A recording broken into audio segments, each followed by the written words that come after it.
disampaikan dalam RUPTL 2025 hingga 2034 begitu. Disebutkan bahwa rencana penambahan kapasitas pembangkit listrik sebesar 69,5 gigawatt, kemudian juga sebagian besar 42,6 gigawatt ini akan berasal dari pembangkit energi baru dan terbarukan atau EBT, sehingga menjadikan bauran energi baru terbarukan meningkat menjadi 34% begitu pada tahun 2034. Tadi Pak Darmo menyampaikan beyond expectation begitu ya, disampaikan ini juga sebetulnya lebih tinggi dari angka yang tercantum dalam RUKN. Ada beberapa angka yang sebetulnya cukup bisa kita katakan ambisius begitu. Tapi pandangan dari Den sendiri melihat RUPTL 2025 hingga 2034, apakah ambisius atau justru realistis, Pak Agus? Jadi sebenarnya kan begini, RUPTL ini memiliki basis dasar dari RUKN. Terus kemudian RUKN itu dibuat juga menggunakan dasar kebijakan energi nasional yang dibuat oleh Dewan Energi Nasional beserta dengan anggota yang ada di Dewan Energi Nasional itu. Nah, kalau kita bicara masalah ambisius atau tidak ambisius, maka kalau kita lihat saat ini mungkin orang mengatakan ambisius, tapi kalau kita melihat pertumbuhan ekonomi yang harus kita lakukan dan harus kita capai, bahwa tahun 2029 itu harus 8% sesuai dengan misi dan visi Pak Prabowo, maka itu adalah saya kira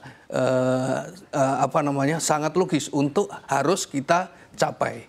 Okay. Nah, karena kan begini ya, energi itu kan sebagai supply dari industri kan. Yeah. Nah, industri itu adalah demand yang harus menyerap energi. Yeah. Nah, ambisius itu terjadi apabila energi berjalan sendiri dan industri tidak tumbuh misalnya. Atau sebaliknya, industri sangat tinggi kecepatannya tapi tidak didorong oleh energi yang kuat. Sehingga mungkin kita pesimis terhadap energi itu. Kenapa ambisius? Kan karena ini kita menimbang dari supply and demand kan. Supply side and demand side. Okay. Nah, inilah yang harus kita olah betul. Jadi kalau sudah memang seperti ini, maka kita harus menggunakan energi terbarukan dan juga industri harus betul-betul masuk sehingga pertumbuhan ekonomi itu bisa berjalan. Oke, ini kan tadi artinya sekali lagi memang harus diselaraskan dengan pertumbuhan ekonomi begitu ya, mempertimbangkan kondisi dari industri, dan ini juga sebetulnya permasalahan yang ada sejak lama begitu ya, seperti ayam dan telur begitu ya. Di satu sisi supply dari energi ini seperti apa bisa memenuhi kebutuhan demand dari industri, tapi di sisi lain juga seperti apa industri bisa betul-betul menyerap supply dari energi yang ada begitu. Apakah Anda melihat sebetulnya angka ini sudah cukup tercantum dalam RUPTL 2025 hingga 2034, artinya memang sudah disesuaikan begitu dengan target pertumbuhan ekonomi Indonesia? Kalau ekspektasi kita di dalam kebijakan energi nasional, kan kita harus tahu ya bahwa RUPTL ini dibuat berdasarkan RUKN dan RUKN dibuat berdasarkan kebijakan energi nasional. Ya. Nah, kebijakan energi nasional itu targetnya adalah tahun 2060 kita harus sama dengan negara OECD. Jadi kita menggunakan backcasting namanya. Jadi targetnya kita tetapkan dulu, terus kemudian apa yang harus kita lakukan sehingga target itu bisa tercapai. Nah, karena itulah maka kalau kita terus kemudian berpikir mundur, maka yang harus kita lakukan pada tahun ini atau hari ini ya seperti RUPTL itulah. Okay. Jadi berarti kalau kita bicara energi itu kita tidak boleh bicara hanya hari ini, tapi harus 5-10 tahun yang ke depan. Forecasting, ya kan?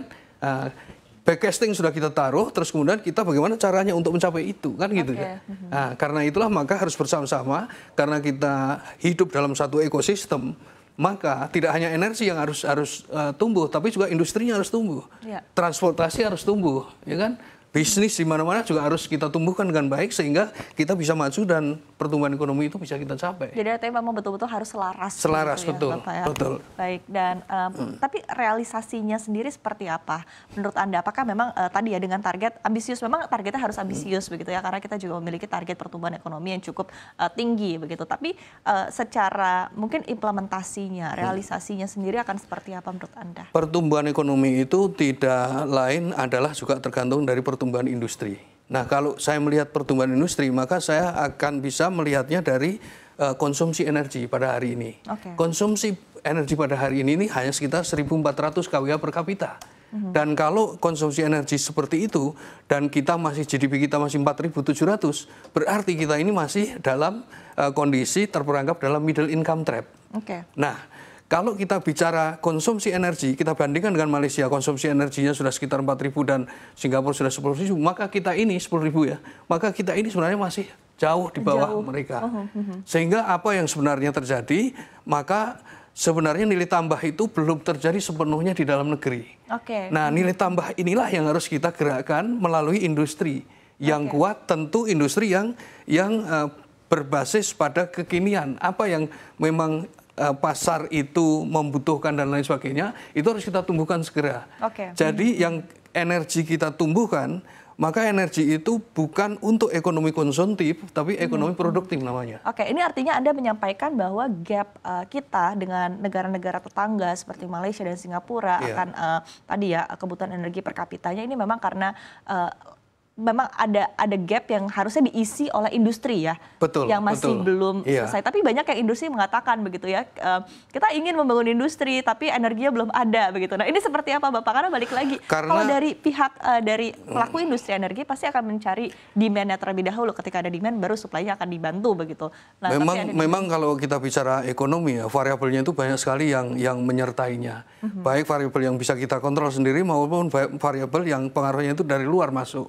Jadi kalau misalkan, taruhlah misalkan ya, kita mendorong energi vehicle, electric vehicle, mobil listrik ya.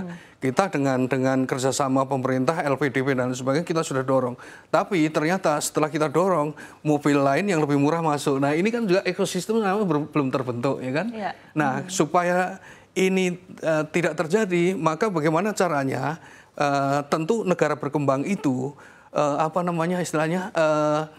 tangan pemerintah itu masih sangat diperlukan. Karena itu energi itu bukan sebagai komoditas, tapi energi itu sebagai modal dasar pembangunan. Karena energi sebagai modal dasar pembangunan, maka peran pemerintah itu penting untuk mendorong energi. Karena itulah maka ada KEN, ada RUKN, ada RUPTL, itu adalah peran pemerintah. Nah, terus kemudian sekarang peran pemerintah dalam industri. Nah, kalau ini bisa sinkron, ekosistem bisa terbentuk dengan baik, maka saya yakin dan percaya bahwa ekonomi bisa tumbuh cepat. Tapi apa hendak dikata kalau misalkan industri kita ini hanya based on trade, atau hanya industri dagang, nah nilai tambah tidak ada di dalam negeri, maka juga tidak akan bisa tumbuh ekonomi yang sudah dicanangkan 8% itu. Itu bisa terjadi kalau dasarnya itu adalah inovasi. Inovasi itu bagaimana caranya invention yang ada di universitas dan lembaga penelitian itu bisa dikomersialisasi. Nah, di bidang apa? Itu di segala bidang tentu, kesehatan, pertanian dan lain sebagainya, termasuk energi dan juga industri.